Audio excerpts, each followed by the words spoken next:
welcome to our first show of FX Today. I'm your host, Steve Edge. Well, it was quite a week, wasn't it? The sell-off in equities that began the week before accelerated last Monday. This continued the flight from the US dollar in all currency pairs. Media outlets reported China contagion as the culprit. The Central Bank of China cut rates a fifth time since November, trying to add liquidity to a panic-stricken market. The slowdown in China is believed that it will affect the US economy and cause the exit from the greenback. But later in the week, though, the market appears to have shaken it off, making a decent recovery and restoring some confidence to the dollar. Well, let's see what happened last week. Looking at the long-term Euro USD, this 100 pip by 3-point figure chart from July 2008 shows the Euro's ride and its recent low of 104.62 from March 13 of this year. We can see resistance begins at the 120 range. We do think it will bounce off here though. Primarily traders will want profits, and of course the long-awaited US Federal Reserve tightening we keep hearing about will increase the interest rate differential between the euro and the US dollar and should send the euro back lower if and when Miss Yellen finally pulls the trigger. So where's the Euro USD going? Well, a closer look at the same chart from May 8th isn't exactly clear. Is that an up wedge on the left-hand side that will send the euro lower, or is that a bottom with the breakout to this week's high of 117 we saw on Monday? The euro did close the week at 111.82, which is a nice pullback, but we aren't sure if they will go higher to break the wedge or bounce off the base of just been building since March. Moving to the cable, it didn't rally as much as its euro and yen counterparts, seeing a gain of more than 100 pips during the climax on Monday, but ending the week 300 pips lower overall. A closer look at the sterling chart clearly shows a rounded top, and the sell-off we saw at the end of the week has broken that up wedge, all pointing down for the cable.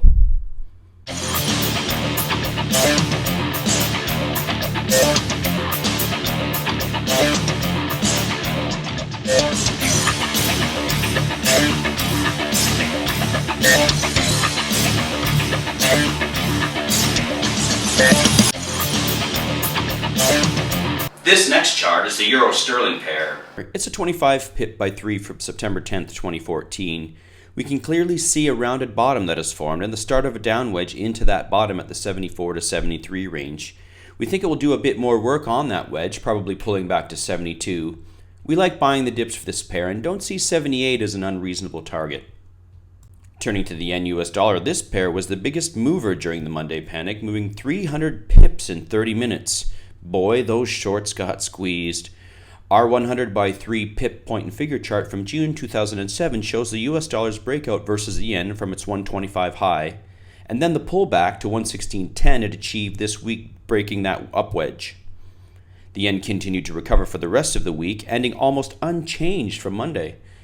The question is, will the US dollar keep rallying versus the yen? Well, Monday's shakeout would seem to support that. However, the recent breakout to 125 from its 7-year high would suggest that it needs to pull back further. But was that the pullback we saw on Monday? Again, there is the US raising rates in the near term, and Japan won't be raising rates anytime soon, supporting a stronger greenback. It's too hard to call this one at the moment. Before we look at our last currency pair, here's what's in store in the next week's economic calendar.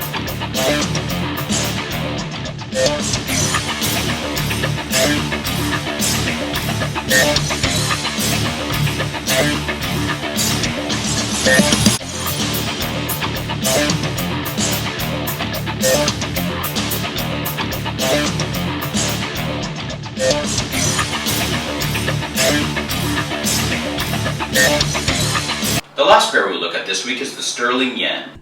This chart is the 100 pip by 3 from May 12, 2014, showing the recent high of 195.88 on June the 24th. We can see Monday's dramatic pullback to 184 and what looks like a solid base to go higher, but will it really? Turning to our 25 pip by 3, we can see a different story, however. This chart from June 24 shows an up wedge into the recent high of 195.88, breaking down to Monday's low. Later in the week, we see that its rally failed on Tuesday. We think this pair will continue lower, perhaps testing its low of 174.88 on April 14th. Well, that's our show for this week. Be sure to like and subscribe to our channel, and we would like to see your comments below too. If you have any questions or would like to see us cover a certain currency pair, please contact us as well. For FX Today, I'm Steve Edge.